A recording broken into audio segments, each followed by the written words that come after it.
Hello, welcome to this video about a rendering breakdown of the Wicked Engine editor.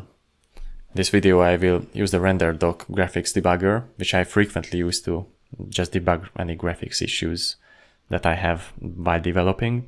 It is also useful to just use it with any graphics application to create a frame capture of it and just go through all draw codes and such, and just visualize basically what's happening.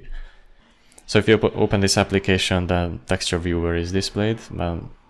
First you want to actually launch an application, so go to the Launch Application tab. I already have the settings loaded that I usually use. So the editor's exe is specified in the executable path and the editor directory for the working directory. Let's just launch the application right now. I launched it in the DX11 rendering mode because this is the simplest one. The DX12 and Vulkan are also interesting, but those are kind of a lot harder to debug and also slower because of their bindless resource management API that I won't go into now. Let's for now just load the model. I will load a sponsor model that's provided by default for you. Okay, let's find a camera angle that is kind of interesting.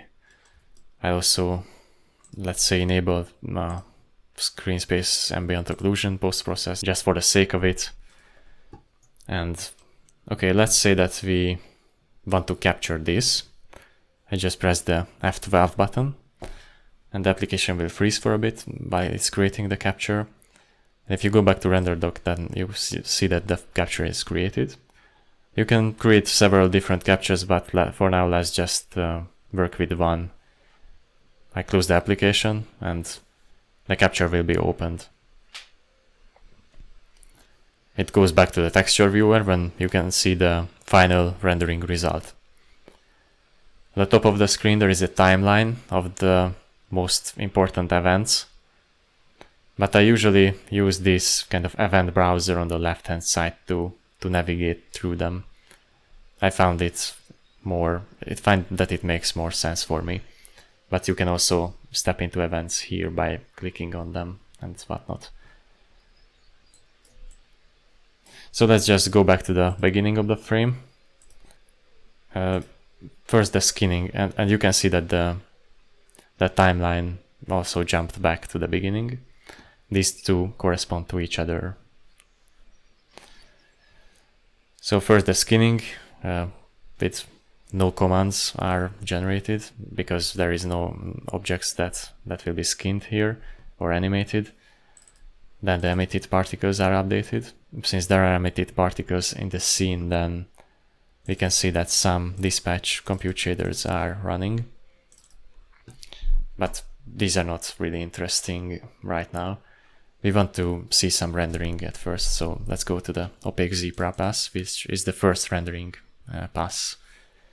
This is generating a depth buffer of the scene that you can see in black at first, even if you go to the depth buffer main. So depth buffer and the velocity buffer is generated for this rendering pass, but you can't see them because they are not normalized. You can normalize the depth buffer by going to this little vent icon, pressing on it, and then you will see some rendered results, some 3D objects on the screen. If I go downward to this event hierarchy, the Opaque Z prepass calls the draw scene, and the draw scene calls the render meshes, and the render meshes contains the basic rendering draw commands. And if I go to the first one, then you can see at first the depth buffer doesn't contain anything, only this object that was rendered to the screen first. If I go down to those other render calls with the pressing the down button, then you can see incrementally how the depth buffer is being generated. Usually it is the case that objects closer to the camera are rendered first and objects farther to the camera are rendered at last. However, that can't be always enforced because objects are different size. So the depth buffer is generated here like incrementally, and the velocity buffer will not contain really anything really interesting because the camera is not moving and not many objects are moving on the screen. But if I normalize it, you can see something is at least moving. If I go back to the depth buffer, I can see that that's actually the curtain that is animating. This velocity buffer will be used for different post-process effects and like temporal anti-aliasing and motion blur. If I go outside of this render meshes and the draw scene, then the draw sky velocity will be rendered. Well, this just doesn't render anything right now really, because the camera is not moving. If the camera would be moving, then the sky pixels would be rendering the camera movement vectors. After the Z prepass, then the occlusion culling render pass will be running. And yeah, it's not rendering anything seemingly, but you can actually enable some render overlays such as the wireframe mesh. And with that, you can see that these simple boxes are rendered. These will actually not be visible at all. These are proxy geometries for these meshes. And we check that whether any pixels are rendered for these boxes, and if yes, then that means the objects should be rendered in the next frames as well. It can be checked also by the depth test overlay visualizer. If you enable this, then you can essentially see for these boxes which pixels failed or passed the depth testing. Red pixels here means those pixels failed the depth tests, and greens passed those. I can also just go back to the draw scene opaque Z prepass where we render actually the meshes. You can see that these meshes also have the depth testing enabled, which is pretty important to achieve a correct performance and visual effect.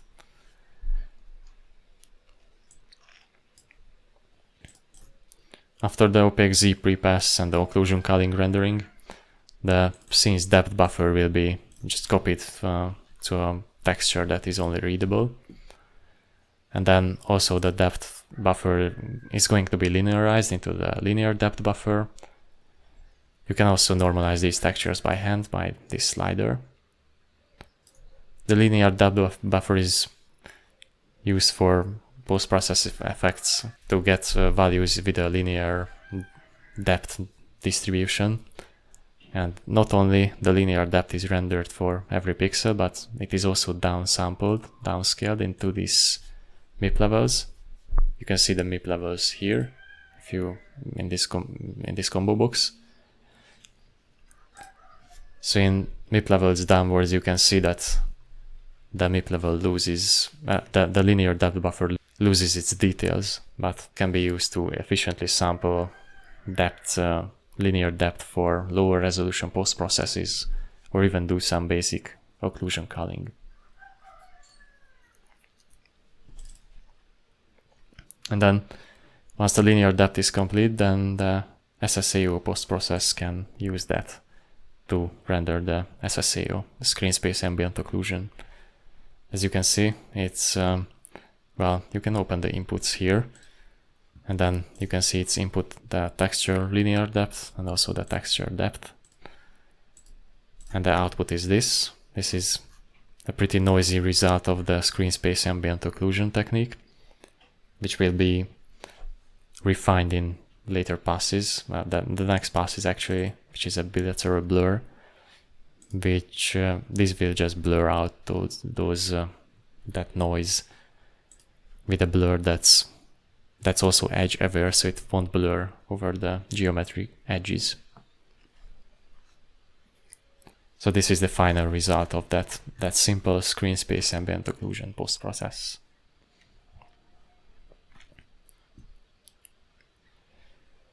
And then after this post process, the tile frustums and the entity culling is generated. These don't generate any textures, so they are not as easily visualized, but you can still visualize its results by looking at buffer contents. You can go to the pipeline state for this, go to the CS, since these are, as you can see, dispatch commands. That means that the compute shader stage is running. And the resources of the compute stage are displayed here. These are the resources that are read. And the UAVs are the resources that are written. So you can open these resources by going to this green arrow here. So this entity tiles opaque is a structured buffer, and buffers will be visualized with their raw data like this. Anyway, let's not go into these details right now. I just close this, go back to the texture viewer, and then the draw shadow maps will be the draw shadow maps will be the next kind of interesting rendering pass. This calls the rendering meshes several different times. It calls the render meshes actually 5 times. So 3 times it's called for the sun, which renders 3 shadow cascades. Farther away from the camera, the shadow cascades will contain less detailed shadows, but for a larger area. And then those last 2 render meshes will render those point lights that are placed into the corners of the sponsor scene. Let's, for example, open the first render meshes, which is the directional light. We can go to the depth buffer, just disable the overlay for now. Let's go through some rendering commands. And as you can see, the depth buffer for the shadow map gets rendered like this. If you see this kind of not really visible, then you can just click on the magic wand again to normalize the depth buffer to make more sense. So the shadow map depth buffers look like this. It's just a depth buffer from the point of view of the light, which in the case of the sun is just a top-down view. Okay, I close this and go to the last render meshes, which, well, I happen to know it will be a shadow buffer for a point light, which is interesting because it's, let's go into a couple of render commands later into this, and I normalize the shadow buffer, and you can see this. It's an even smaller resolution texture, 256 by 256, and this view is just a single face of one cube map. As you can see, it's the positive X face. You can select a different face with this slice face combo box, and you can just see what's rendered into each face of the cube map. This will be used to render the omnidirectional shadows of the point lights. Even though one point light renders into 6 cube map faces at maximum, there are several optimizations to not render the scene or every object 6 times, but actually we select which faces of the cube map will be visible from the camera. So some faces can already be skipped rendering like that, and then each object can also render itself into several multiple faces in one rendering draw call. After the shadow maps are rendered, the environment probes are refreshed. Since right now there are no environment probes in the scene, the default sky environment probe will be rendered only. So with a single draw command, the sky is rendered, and as you can see, it is also rendered into a cube map with several faces that are visible like this. Since the sky is dynamic, it will be rendered into this cube map every frame. If you would place an environment probe into the scene, then it would also contain the scene rendered from the point of view of that cube map in every direction. Since this cube map will be used as a lighting cache for the environment light, we also downsample it, first with a linear filter, which is not a very high quality, into its MIP chain that you can visualize here. It's not a high quality downsample, but this will be used later to filter the end map properly, and it will be filtered into a better detailed cube map, which will be properly sampleable for environmental light. Let's close the environment probe refresh event. And then probably the most important part of the scene is rendered, the opaque scene. If you open this, then you can see the draw scene and draw sky are called. Inside the draw scene, the render meshes will be performed with several draw cores. These draw cores are rendering into several textures. One color texture.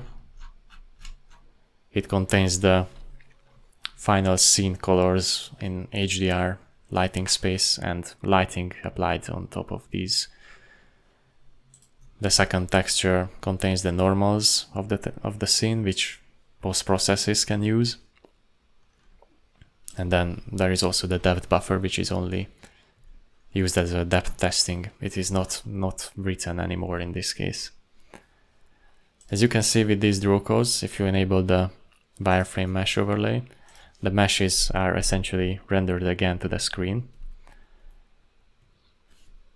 But since they are not using any depth writes, only depth tests, this can be quite efficient, as all the complex lighting calculations performed here will be only done once per pixel. This render pass also uses that previous entity calling result to efficiently retrieve per pixel a smaller list of entities affecting each pixel. These entities can be, for example, lights, decals, and environment probes, and some other things. That means that when the objects are rendered in this forward renderer, then lights, decals, and environment probes are rendered immediately within the same shaders. After the opaque scene, and the opaque scene is not clearing the color buffer, so you can see also the first draw color, you can see the results of the previous rendering, which is just an optimization to avoid clearing this full texture.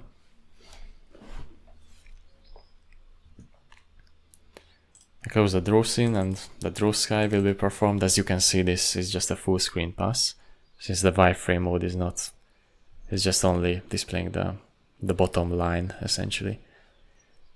If I go to the depth test, then you can see that sky is only rendered and at those green pixels. The red pixels are just trivially discarded by the depth test before the shader even runs. That's pretty important because the sky shader can be pretty expensive, and it's important to just not render it wherever we can avoid rendering the sky.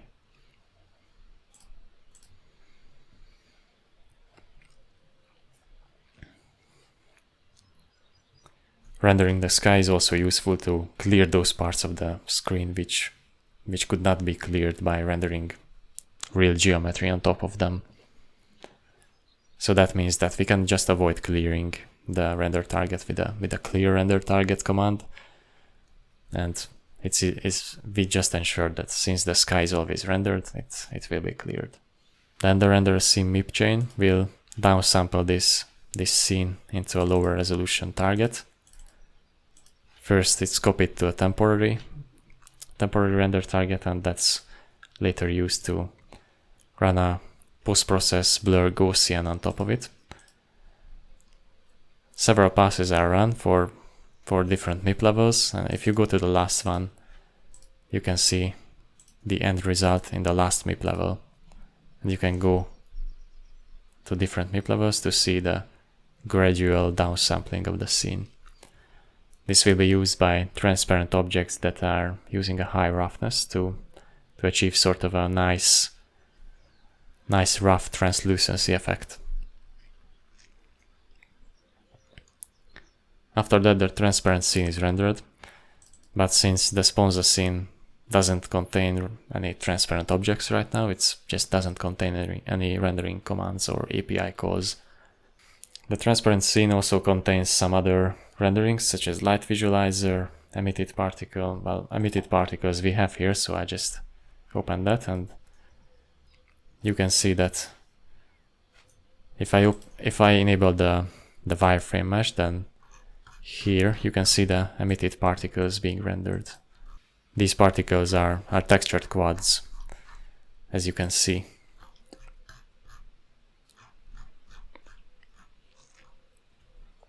Then some other effects will be rendered in the transparent scene, like lens flares and debug visualizers that we can't see right now. And then the post-process bloom. I set up the camera for this position to see the sky and this bright emissive object as well, because this object will be interesting if we look at how the bloom is performed. So I opened the post-process bloom event, and within you can see 3 different events. First, the bloom separate. It will separate these bright parts of the screen inside like a separate texture, and then this texture will be downsampled by a Gaussian MIP chain generator to this. And all of its MIP chains, you can see, will be also used to kind of composite as bloom on top of the scene render result. With the bloom combine, that is exactly what is done.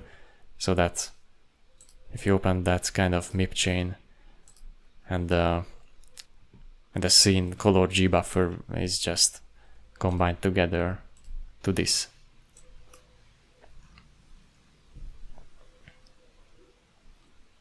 The post-process tone map following it is the place where the HDR rendering pipeline ends and the SDR pipeline begins.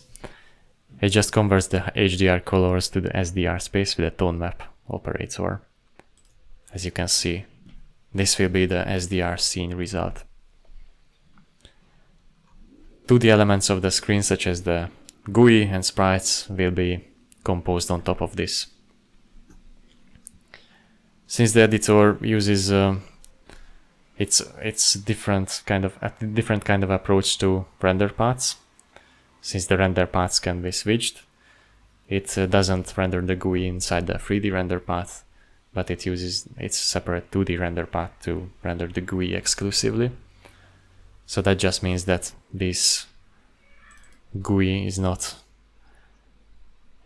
gonna contain any rendering commands, but the GUI rendering afterwards will contain all of those. The GUI is rendered here on top of a black texture, and that will be combined later with the 3D scene rendering result.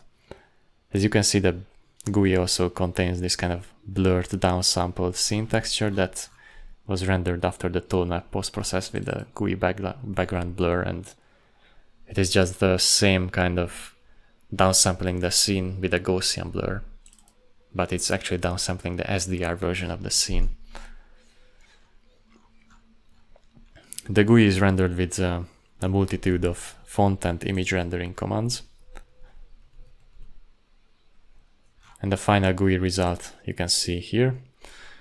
This is what's gonna be combined in the render paths compose function.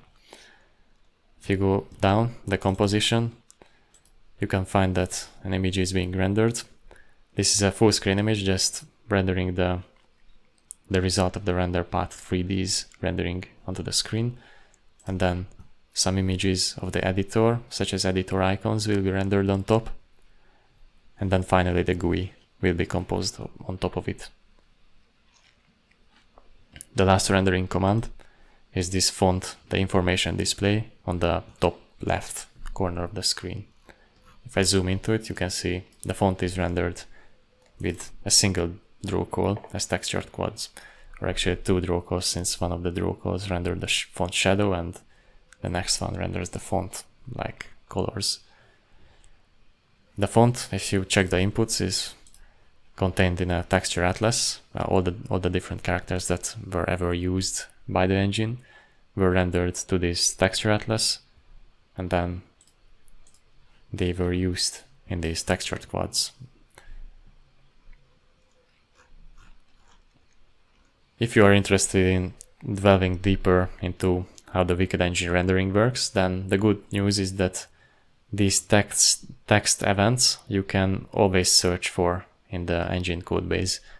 For example, let's say that you're interested in the Opaque Z prepass and draw scene and the render meshes, then you can just search for these render meshes within the engine, and you will probably arrive sooner or later at the render meshes function within the WI renderer. Let's check that out right now. I just opened the engine again, press Ctrl F and search for render meshes inside the whole solution.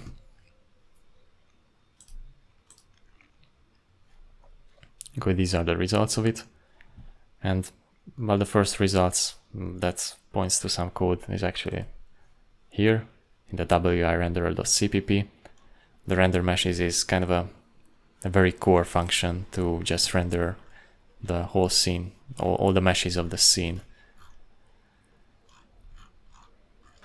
If you are interested in where this WI renderer is located, it is the core like rendering interface that also contains a lot of rendering effects like post-process implementations, which are kind of at the bottom. You can just find any post-process here implemented within a single function for convenience.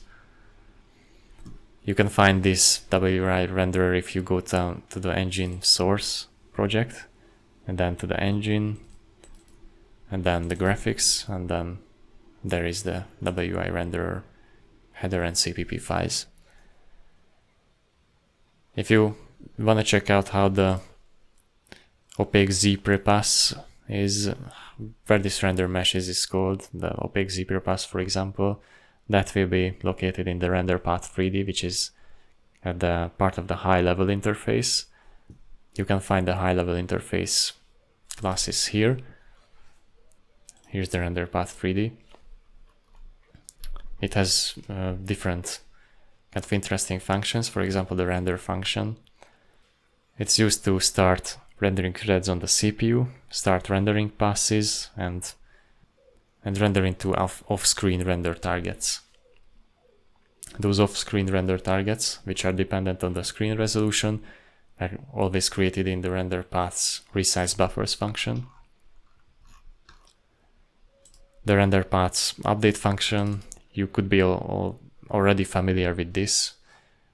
This is useful to just update the scene and everything, and you can override this and implement your own kind of updating functionality for your own application. And then the compose function is also pretty useful, because this is the part where the 2D elements will be drawn on top of the screen. For example, the W image and WI font renderers can be easily used here to just draw simple textures in the screen space. Okay, that's it for today. I hope you learned something new. Feel free to drop a comment under the video or Discord, and catch you later in the next video.